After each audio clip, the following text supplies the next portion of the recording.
Public Sénat, avec le soutien de la Mutuelle nationale territoriale, la Mutuelle des agents des services publics locaux et Adviso Partners, cession, acquisition et transmission d'entreprises, nos territoires ont de la valeur, vous présente le Journal des territoires.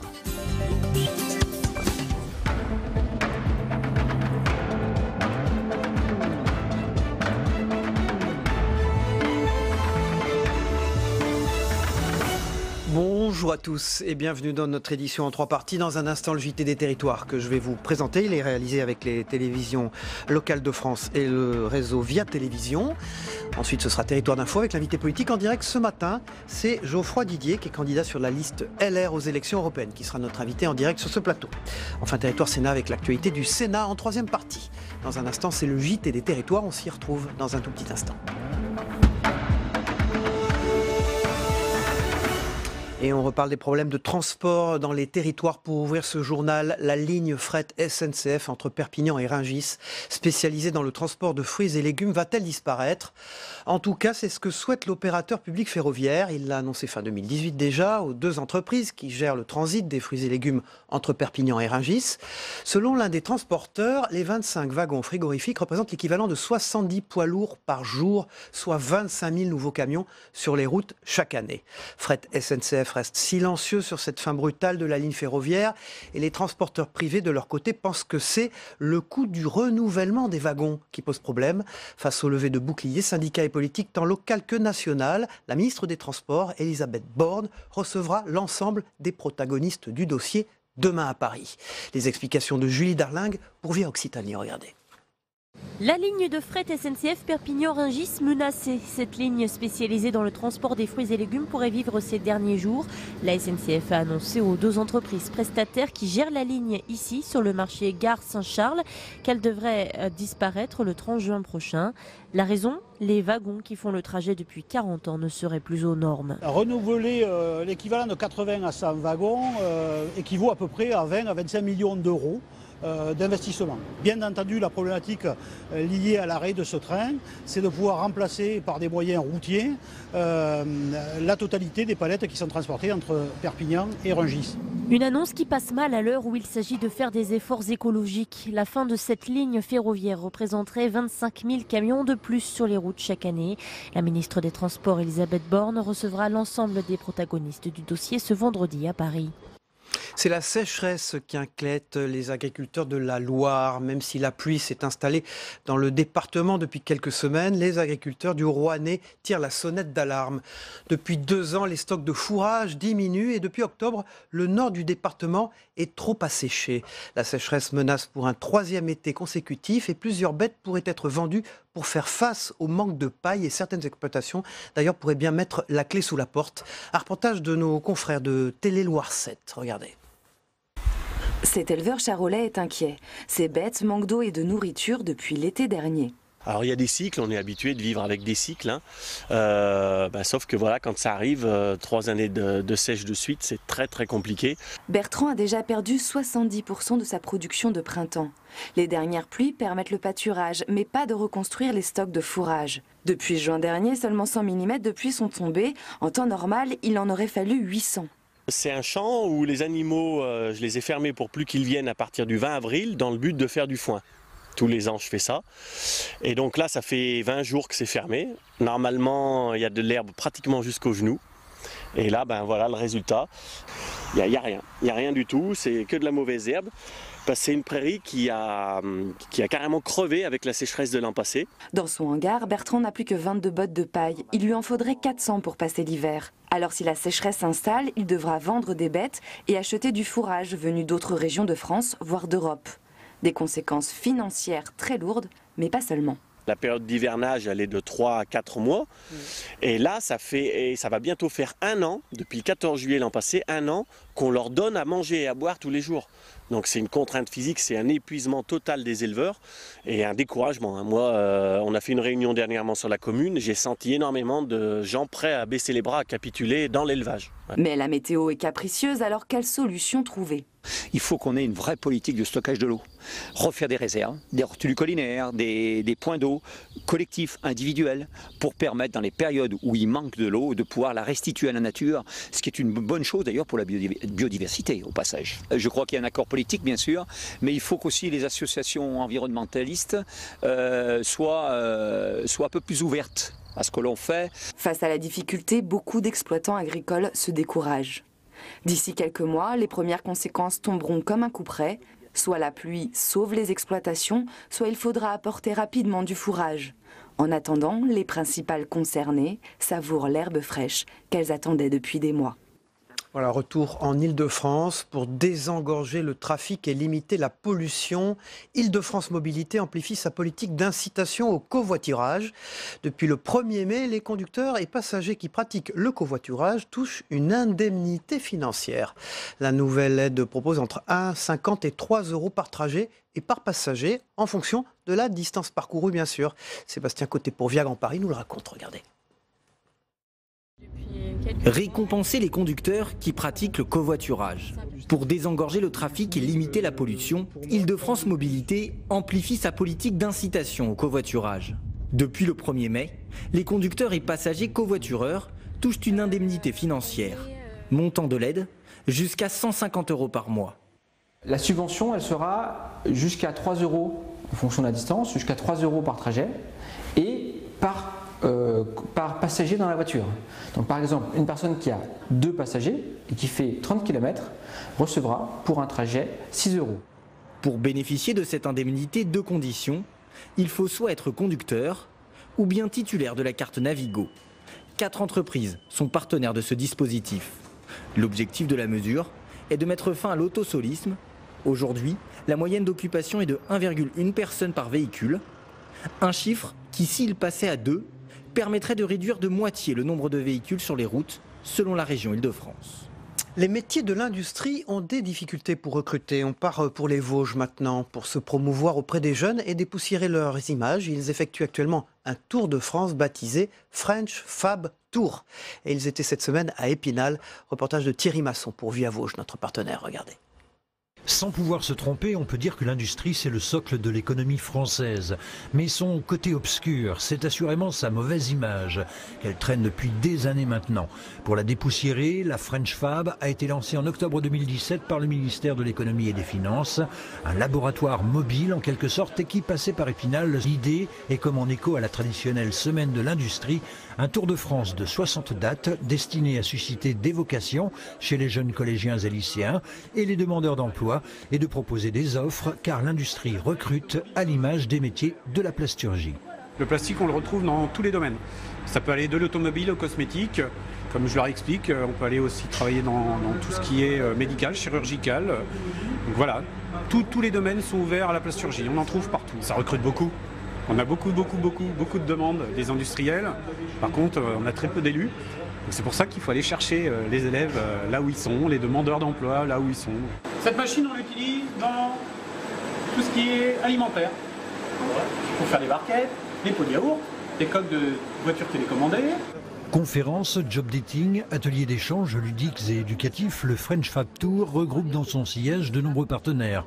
Les industries, bien sûr, les régions, une banque publique d'investissement, tout se réunit autour d'une bannière, le coq bleu. Trop souvent dans la tête des gens et dans la tête des jeunes même, l'industrie c'est sale, c'est poussiéreux, c'est germinal, et l'industrie finalement c'est plus ça du tout. Aujourd'hui on a une industrie qui est vraiment moderne, qui est propre, une industrie qui a des parcours, qui offre des parcours de carrière absolument fabuleux. C'est surtout également pour répondre vraiment à une problématique aujourd'hui, un manque de compétences, un manque de bras, un manque de manœuvre qu'il y a au niveau des industries. C'est ce qui bloque aujourd'hui un petit peu la croissance de ces entreprises. Dans les Vosges, chiffre 2017 de la CCI des Vosges, l'industrie représente 4 458 entreprises pour un peu plus de 32 000 salariés, soit 47% de l'emploi. Des entreprises qui recrutent, ça crève les yeux, leurs salariés de demain. Alors que les GAFA sont dans l'actualité en permanence, après Rennes et Montpellier, Nancy est la 3e ville française à disposer d'un atelier numérique Google. En tout, 35 formations sont dispensées gratuitement à toutes les personnes désireuses de se former aux outils digitaux. Michel Weiss pour Via Mirabel nous en parle, regardez. C'est l'une des marques les plus influentes au monde, et si l'on ne présente plus la firme américaine, celle-ci continue l'implantation de ses ateliers numériques sur le territoire français. Après Rennes et Montpellier, Nancy dispose depuis quelques semaines d'un espace partagé dédié à la formation aux outils digitaux. Ouvert à tous, du débutant au plus confirmé, totalement gratuit et pour tous les âges, ces enseignements ont pour but de lutter contre la fracture numérique. La vocation des ateliers numériques, c'est de proposer des formations qui sont des fondamentaux, c'est des basiques, donc on est dans l'accompagnement des premiers pas et de la compréhension, de l'acculturation, et les partenaires qui s'associent à la démarche viennent proposer la brique qui est au-dessus, c'est-à-dire le niveau intermédiaire, voire professionnel. Justement, ce matin-là, de futurs créateurs d'entreprises, accompagnés par Alexis Lorraine, ont pu suivre une formation pour construire sa marque et raconter son histoire sur Internet. 2 heures pendant lesquelles ils ont ainsi pu se familiariser à l'importance d'établir une réelle stratégie sur Internet. C'est déjà leur donner des clés pour bien raconter leur histoire, savoir ce qu'attendent les personnes à l'heure actuelle. Maintenant, il faut être présent sur les réseaux sociaux, mais selon les entreprises, il faut être présent sur les bons réseaux sociaux. Ça ne sert à rien d'aller partout, il faut aller là où l'audience, où les personnes qu'on veut atteindre se trouvent. Pour tous ceux qui ont un projet, qui essaient de se lancer, il faut vraiment passer par là, quoi. C'est vraiment 2 heures qui sont, alors c'est vrai, assez intenses, mais qui sont vraiment super intéressantes, quoi. Même si je n'ai pas forcément l'intention de me lancer sur Internet, de faire beaucoup de choses, le site et autres, par contre, il y a énormément de choses à apprendre sur la communication et sur la manière de promouvoir effectivement mon activité. Internet a bouleversé de nombreuses choses, notamment dans le monde des entreprises. Il n'y a aucun choix alternatif hormis de s'adapter aux évolutions liées au digital. Le but de Google étant de former 1000 personnes par mois, un catalogue de 35 formations est dispensé par une équipe de passionnés pour que personne ne manque ce train de la transformation numérique. Voilà, tout à l'heure c'est Geoffroy Didier, candidat sur la liste LR aux élections européennes, qui sera notre invité politique en direct sur ce plateau. Mais tout de suite, on poursuit ce JT des territoires avec la une de la presse quotidienne régionale dans un instant. À tout de suite. On démarre avec la une de l'Union de Reims, le premier verdict de Parcoursup, Saveria. Stress, joie, déception, 900 000 inscrits se sont connectés, les premiers résultats sont tombés. Le site internet a parfois été saturé, mais il a globalement tenu pour le moment. La plateforme n'est accessible que pour la consultation. Les candidats, en grande majorité des lycéens de terminale ou des étudiants en réorientation, ne peuvent pas répondre tout de suite aux propositions jusqu'au 19 mai. Les jeunes ont 5 jours pour accepter, refuser ou placer en attente là où les propositions reçues. À la une de l'Alsace, un des journaux du groupe DNA, impôt des aides à la déclaration en ligne. Et oui, c'est bientôt l'heure. Vous n'y échapperez pas, malgré la mise en place depuis le 1er janvier du prélèvement à la source. La déclaration de vos revenus reste obligatoire en 2019. Cette étape permet notamment de mettre à jour les revenus perçus en 2018 et donc d'actualiser si besoin le taux de prélèvement. Ces déclarations se font aujourd'hui en majorité en ligne, ce qui génère certaines difficultés pour les usagers. Les agents des finances publiques sont mobilisés dans les centres d'impôt pour aider justement les contribuables dans cette démarche. Pour rappel, l'année dernière, 60% des foyers ont effectué leur déclaration en ligne. Le problème de la mobilité dans les territoires, on en parle souvent dans le JT des territoires, c'est à la une de Midi Libre. SNCF, Carole Delga, la présidente de la région Occitanie, se fâche tout rouge. La présidente juge inadmissible l'augmentation des retards des trains régionaux en 2018. L'an dernier, 14% des trains étaient en retard en moyenne, soit 46 par jour. Carole Delga estime que la SNCF ne respecte pas la convention signée avec la région, une convention qui impose pourtant un taux de ponctualité de 89%. Les lignes les plus touchées, Toulouse, Foix, la Tour de Carole, avec des pics à 30% de retard, mais aussi le littoral méditerranéen, de Narbonne à Nîmes, en passant par Montpellier. Là aussi, les retards peuvent monter jusqu'à 30%. Pour rappel, la région donne chaque année 300 millions d'euros à la SNCF dans le cadre de cette convention. Sur les réseaux routiers, un patrimoine mal entretenu, c'est à la une de la Voie du Nord, des routes accidentées. Est-ce que nos routes sont un patrimoine mal entretenu? Selon une étude, près de 70% des routes des Hauts-de-France auraient besoin de travaux. Ces infrastructures représentent un patrimoine de 210 milliards d'euros, patrimoine mal entretenu. Donc la direction interdépartementale des routes estime que 42% des ponts de la région auraient également besoin de travaux. Il en est de même pour 70% des routes. Faut-il s'inquiéter? Eh bien, pas forcément. C'est ce qu'explique cette étude, car il ne faut pas confondre entretien et réparation. Merci Saveria. Tout à l'heure pour l'actualité sénatoriale. Tout de suite Hubert Coudurier, Thierry Dupont, c'est le club de la presse. À tout de suite. Bonjour Hubert Coudurier, vous êtes le directeur de l'information du Télégramme et vous êtes également le président de TBO et de TB Sud, les deux chaînes TNT de Bretagne. Merci d'être avec nous sur ce plateau ce matin. Et bonjour Thierry Dupont de l'Express. Merci d'être là ce matin. Thierry, vous allez nous parler de la droite, de la liste LR. Vous avez assisté au meeting hier au Palais des Congrès. Il y avait, je crois, près de 3000 personnes, donc c'était plein. La salle était pleine. Et c'est la liste emmenée par François-Xavier Bellamy qui vous occupe, qui occupe en tout cas ce papier que vous avez écrit dans l'Express aujourd'hui. Thierry Dupont et Éric Mandonnet, d'ailleurs, qui co-signent cela avec vous. Vous parlez de sursaut, mais vous mettez un point d'interrogation. On n'en est pas sûr de ce sursaut. Pour l'instant, dans les sondages, ils sont à 14%. Alors, ça dépend. Ça dépend des sondages. Entre 13 et 15, grosso modo. 18, il y en a à 18. Et un à 11. Et un à 11. Alors, disons que la moyenne, c'est entre 13 et 15. Mais ils sont partis de 8. Il y avait un sondage qu'ils avaient donné à 8. Donc tout le monde a dit, ils sont passés de 8 à 13 ou 14. Formidable. Simplement, maintenant, pour aller tutoyer les deux autres que sont La République En Marche et le Rassemblement National, il y a quand même une sacrée marche. Et on jugera quand même, c'est comme disait Chirac, c'est à la fin de la foire qu'on compte les bouses. On verra quand même, verra quand même quel est le score. Il y a eu un effet Bellamy quand même. Il y a quand même eu un effet Bellamy. Alors, et surtout cet effet Bellamy, on le voit dans l'unité affichée, en tout cas, par les Républicains. Parlez-nous des ténors hier soir, ils étaient tous là, en randonnion. Il y avait tout le monde était là, y compris ceux qui, et ils étaient nombreux, avaient émis des doutes sur le choix de François-Xavier Bellamy comme tête à liste. Gérard Larcher, mais même d'autres. Christian Jacob, lui, non pas sur la ligne, mais il se demandait si un non professionnel pour conduire une liste aux européennes, est-ce que c'était bien raisonnable ? Il a imposé quand même un style fait de gentillesse. Et de réflexion, de bienveillance. Et très pédagogique. Très pédagogique, avec une dimension tout de même philosophique. Et en fait, on n'y était plus habitué de la part de la droite. Et on a vu les affrontements fratricides, Fillon, Copé, le crash de Fillon, les tentatives avortées de Sarkozy de revenir. Ensuite, la division opérée avec habileté par Macron entre finalement le centre droit et une droite un peu plus radicale. Et là, c'est comme un bain de jouvence, finalement, ce Bellamy. Alors, le problème, c'est quand même que pour Laurent Wauquiez, c'est à la fois une chance, parce qu'il n'a pas voulu prendre le risque de se présenter, et en même temps, peut-être un danger potentiel. Est-ce que c'est une droite de conviction plus que de propositions qui émergent, comme le Premier ministre Édouard Philippe le pointait régulièrement ?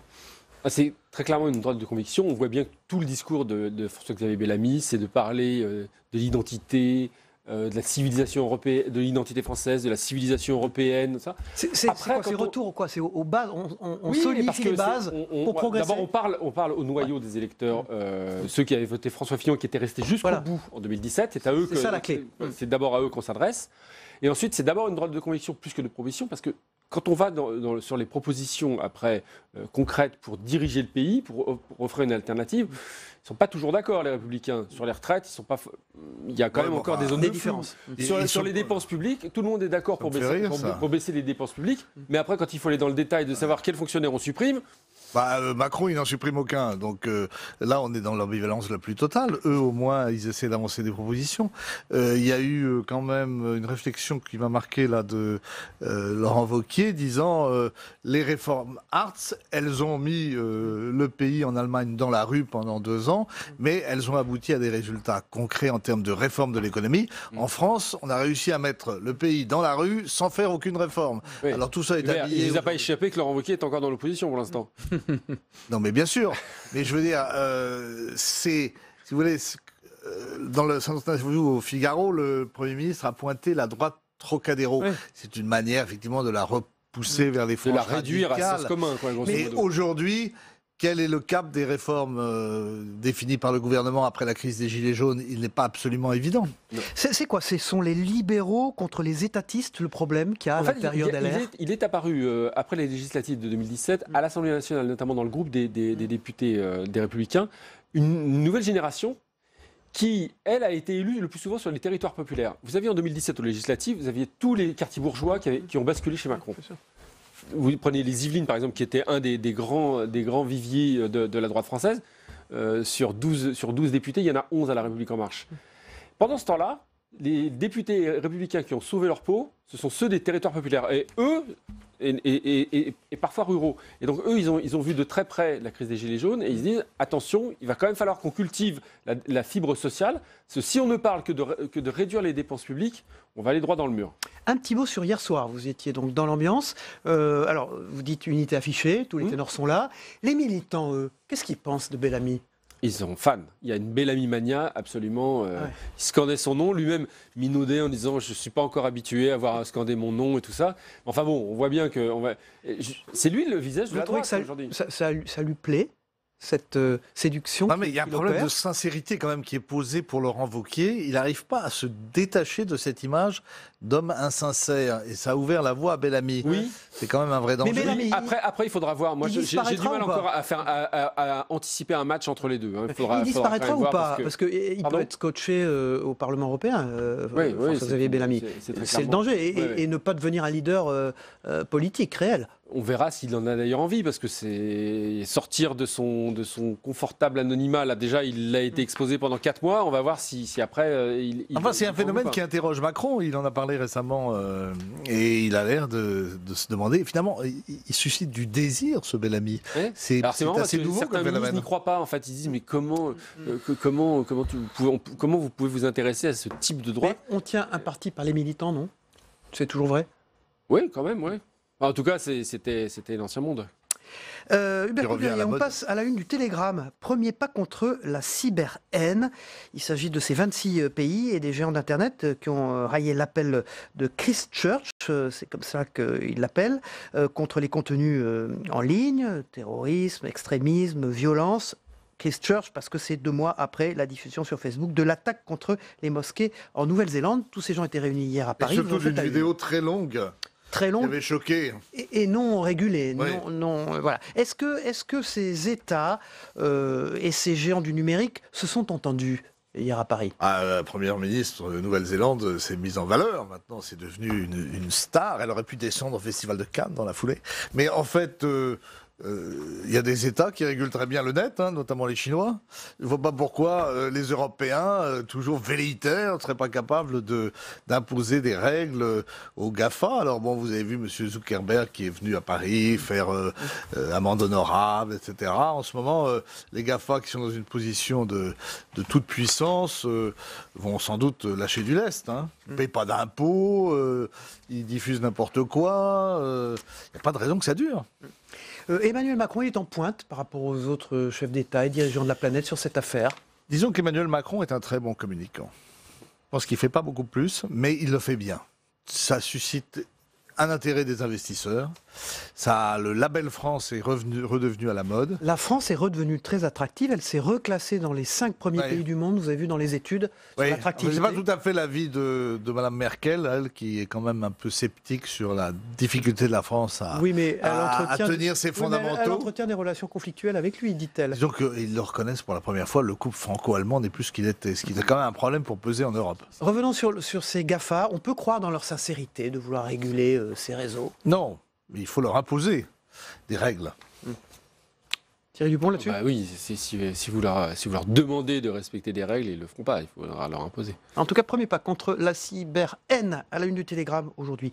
Hubert Coudurier, vous vouliez dire un mot, alors on était évidemment tous d'accord sur Cédric de Pierrepont. Une cérémonie pour ses obsèques privées ont eu lieu hier à l'Armor Plage, dont il était originaire. C'était une cérémonie, disons, plus régionale, après celle des Invalides. Ça marque finalement le retour des valeurs morales, du respect lié à l'armée et à tous ces hommes qui concourent à la sécurité du pays, qui en plus, en l'occurrence, font preuve d'une bravoure et d'un courage exemplaire. C'est un tournant qui a commencé avant les attentats du Bataclan. C'est un tournant qui s'est opéré au moment de la professionnalisation des armées. Là, on voit Cédric Pierrepont. Et c'est un tournant qui a aussi évolué avec la multiplication des opérations extérieures de la France, notamment en Afghanistan. Nous avons perdu une bonne dizaine, sinon une vingtaine d'hommes, je crois. Et il y a le sentiment que l'armée, face aux délitement politique et sociétal. On parlait de Sibérène. L'armée est le dernier rempart. Donc Cédric de Pierrepont qui a été inhumé dans une cérémonie privée donc à l'Armor-Plage dans le Morbihan. Il y avait beaucoup de monde, je crois, énormément de gens qui entouraient l'église et sa famille. Il y a aussi l'impact de l'opération Sentinelle. Les gens sont habitués maintenant à voir des militaires dans les rues patrouiller. Merci Hubert Coudurier, merci Thierry Dupont. On vous retrouve tous les deux évidemment pour le débrief de l'actualité et des propos de notre invité politique ce matin, qui sera présent sur ce plateau dans quelques minutes, Geoffroy Didier. Voilà, pour l'instant c'est la météo qui nous occupe. Alors là, c'est des bonnes nouvelles au programme. Il fait beau et il fait beau. Et ça ne durera pas. La météo vous est présentée par l'Assemblée des départements de France.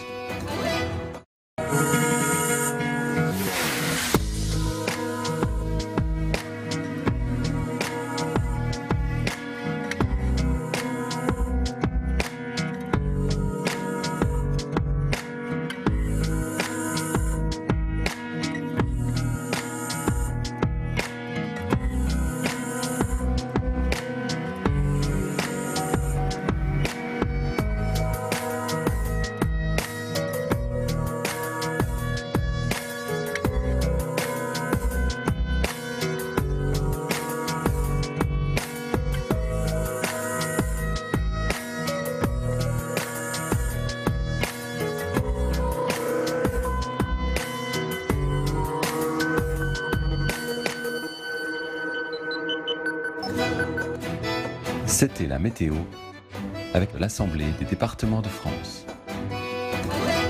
Voilà, c'est Geoffroy Didier qui serait notre invité tout à l'heure, dans un instant. Il sera notre invité sur ce plateau en direct. Il est candidat sur la liste LR aux élections européennes. Geoffroy Didier, il sera dans quelques minutes. Pour l'instant, on va se rendre du côté du reste du monde avec le Zap Monde de TV5 Monde, notre partenaire. On va notamment partir aux États-Unis où la gouverneure de l'Alabama promulgue la loi la plus répressive du pays en matière d'avortement. C'est en images, regardez, c'est le Zap Monde de TV5 Monde. A tout de suite.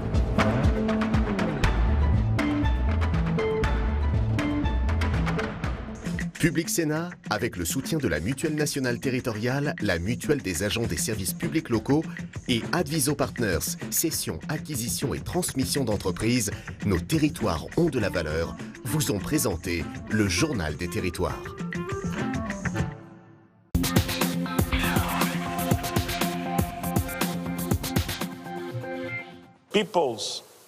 Les peuples des États insulaires du Pacifique sont en première ligne des impacts de ce que l'humanité est en train de faire sur le climat, sur les océans. Ils méritent une solidarité beaucoup plus forte de la communauté internationale. Une expérience qui donne aux États insulaires du Pacifique, selon Antonio Guterres, une autorité morale unique pour s'exprimer sur le réchauffement climatique. Il est donc temps pour lui que le monde les écoute. Le patron des Nations Unies a rappelé que dans cette zone, la montée des eaux est 4 fois plus forte que la moyenne mondiale. Il prévient aussi que la planète ne pourra pas atteindre ses objectifs pour limiter la hausse des températures. Après une promesse d'accord dans les 24 heures, le Conseil militaire a annoncé l'arrêt des pourparlers avec la coalition civile. Il est de notre responsabilité devant Dieu, notre peuple, notre armée et notre révolution de décider d'arrêter les négociations pour 72 heures afin de créer un climat correct pour concrétiser l'accord.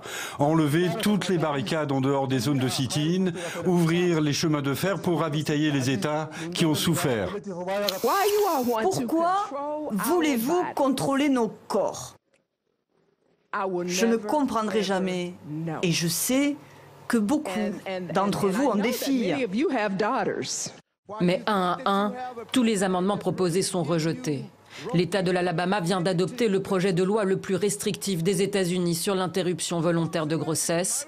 Le texte prévoit une peine de prison allant de 10 à 99 ans pour les médecins qui la pratiqueront, y compris en cas de viol ou d'inceste. Seules exceptions tolérées, l'urgence vitale de la mère et l'anomalie du fœtus.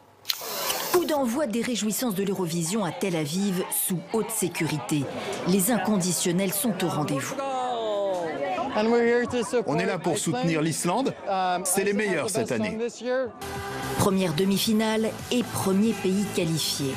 Mais en ce début d'extravagance kitschissime couronné samedi par la finale, événement musical planétaire, plusieurs dizaines de millions de téléspectateurs, d'autres en profitent pour livrer un message politique. Les paillettes de quelques jours ne font pas oublier l'occupation des territoires palestiniens. C'est impossible de laisser Israël laver sa conscience avec l'Eurovision.